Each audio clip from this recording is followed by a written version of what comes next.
Hey guys, this is Jules for Wild Orchid Crafts. Welcome to this two-part video tutorial of my project. This is video number 2. So let's go ahead and finish up with the tutorial.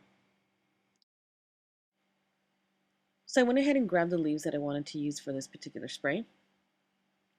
As you can see, there's the white, plain white, and the two-toned, and just went ahead and did a little twisty there to kind of help anchor along the stems. And I'm using some jute twine here, and I'll show you why in just a second. But I'm grabbing some wire, some long wire that I'm gonna double up, and it'll be about the same size as the jute twine, which for this one was probably about 7 inches, 8 inches, something like that. So I'm gonna put it together to help with anchoring, and it's gonna be mainly the spine for this particular spray. So as before, I'm just gonna kind of twist them there and add some glue so I can add my tape. Now with the floral tape again, you want to make sure that you stretch it out and you pull it all the way up to the base of the flower. That way you can hide all the wire and all that stuff. And once you get going, you want to create a little bit of tension there, so you want to twist tightly.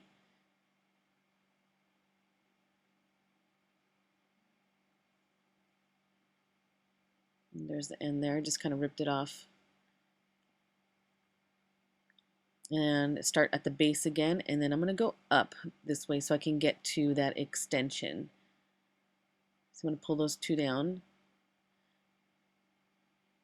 I'm going to take it around the leaves and then put the leaves back up and then get into the next piece there. And then once I got that little piece anchored and going, then I just twist it all the way up. And you'll see what this extension's for in a little bit. Again, creating some tension, and as you're twisting it, you want to just give it a tight twist as you go. And this can be as long as you want. It doesn't have to be this exact size. Snip off some excess.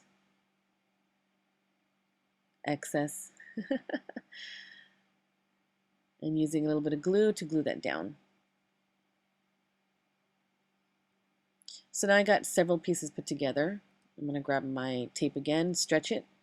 And when you stretch it, it turns a little bit white. And that's just activating the adhesive. So after I have all these little pieces put together, then I just start going for adding it and making the spray. It's much easier here when you have two stems that have the tape on it because it has a little stickiness to it. So I have the rosebud, then I have the flat flower. I'm going to add another rosebud, kind of just alternating it. You don't have to do it this way. Of course, you can use other flowers. And once I add that little piece, and I'll just grab the next piece and stick it on there. Just building on from there. You can also just like add a little leaf instead of a flower with a leaf, or you can add some sprays or a stem to do a little twisty if you want, a little curlicue. That's what I call them.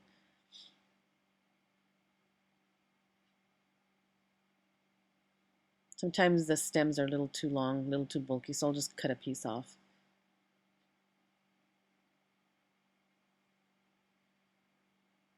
And these I have already sprayed down, so it already has a shimmer already on it. So you want to prep all that stuff beforehand.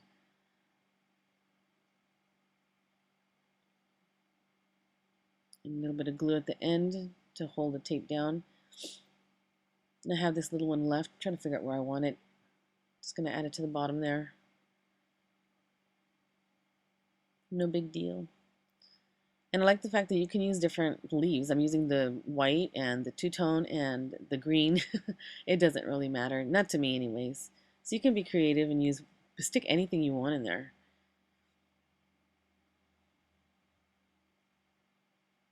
You can add ribbon, a little bit of fiber if you want for texture. I'm going to add some of these little sprays, little pearl sprays. And of course I didn't really think about it until at the end. because I looked at it like it needed a little bit of filler. So I'm going to go ahead and just add those. And the stems to the little pearl sprays I don't really need, so I am going to snip that off there. A little bit more glue to help hold it together. And then I remember that I had some feathers, and I grabbed a white one. I forgot I had the white package, but the feather looked so perfect with this. I did add another couple little pearl stems at the very tip top of that spray. So there's 2 little sets of them there. So with this one, what I'm going to do is just add a little bit of wire to kind of help as an extension, and that way I don't have to anchor and lose too much feather. I can just anchor the wire. And it seems to hold it fine, so it works for me. And it was long enough to fit from almost the very, very bottom to the top, so I loved how it looked. Really cute. Very shabby chic, very whimsical. Loved it. I'm just going to add my tape down there.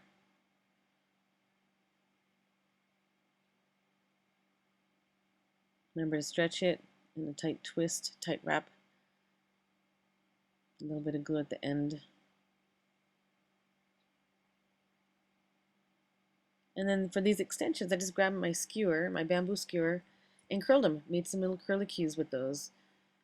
Next time I am going to try it without the twine, because this is the first time I'm making this particular kind of spray, and didn't really need it too much, but I'm going to curl the bottom there too. Done. Next up is my chrysanthemum spray. You can use daisies and sunflowers. This also has some ribbon on it, and I added a charm at the bottom here. And again, this was a last minute addition. So this is just a couple jump rings and Wild Orchid Crafts charms, and I add another jump ring at the bottom, and then one of my charms that has a little envelope and a heart on it. So let me show you how I put this together. So just grab my flowers and sprayed them down with some of the leaves. And they have all that shimmery. I'm using scintillating silver for these, so they're very shimmery, very silvery. And when I spray them down, I heat set it, and I heat set it enough where I was melting the very center of it, so it was turning like white, like little white bubbles. You see that? Just a little bit. I like doing that. It just looked cute. Then I grabbed my little stems and basically did the same thing like I did with the other ones. This one's very repetitive, of course. It's the flower, the leaf, the stamens. So I made quite a few bundles or combinations, little sets. And what I did is I didn't completely make the entire set. I put one together and then wrapped some of it, grabbed another one, started to wrap it, and then joined it together, and I did that one after the other. So it went by really, really fast, really easy to do. That way the spine of it was not too thick. No jute twine in this one. So once I attached it, I set it aside, grabbed another one and attached it, set it aside, grabbed another one, did the same thing. So this one went pretty quickly. That one, I just put it by itself just to be different.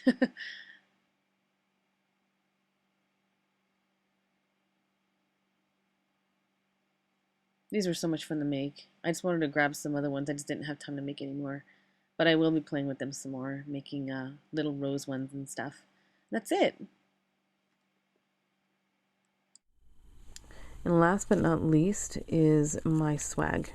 And I created this swag, making them in 2 pieces pretty much. Had like two identical pieces. I had this piece together, or this piece, then I had this piece, and then I joined it in the center, adding a couple of roses on both on either end of the huge rose. This is one of the open roses. This is the largest open rose that they carry at Wild Orchid Crafts. It's a 45 millimeter, 1 3/4 inch across the top.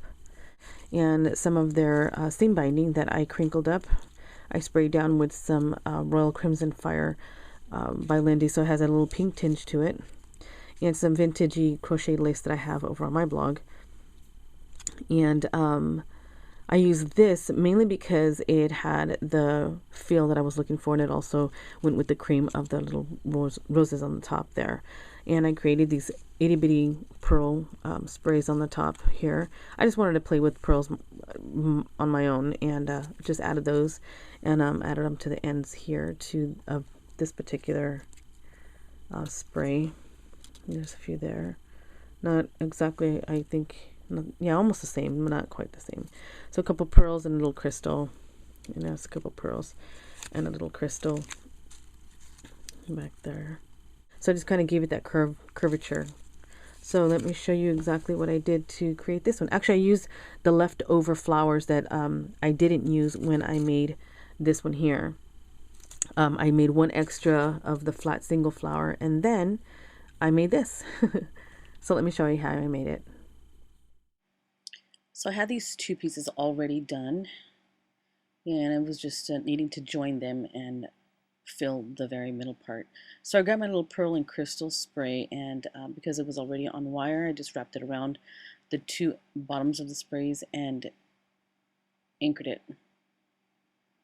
Then I grabbed one of the big open roses in ivory, and grabbed my Victorian Velvet Distress ink, which is a beautiful, beautiful dusty pink, and inked all the way around, and sprayed it down with some Crimson Fire, Royal Crimson Fire from Lindy's. And it being distress ink, it bleeds when it gets wet, so it bled through to giving it a two-tone kind of a look, and it looked really pretty and very nice and shimmery. It was just gorgeous. So I tied some crocheted lace like ribbon and anchored down the seam binding bow that I made with the stem that was on the rose.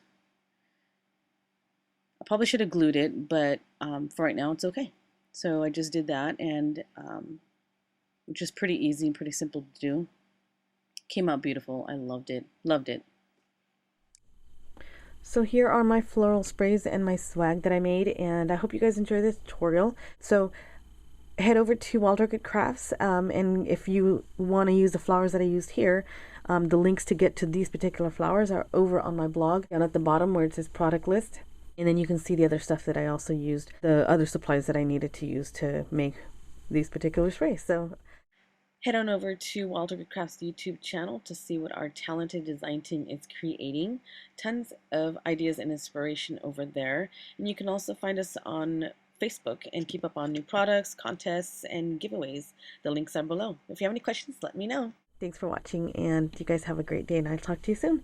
Jules signing out of the Jewel Box for Wild Orchid Crafts. Bye, everybody.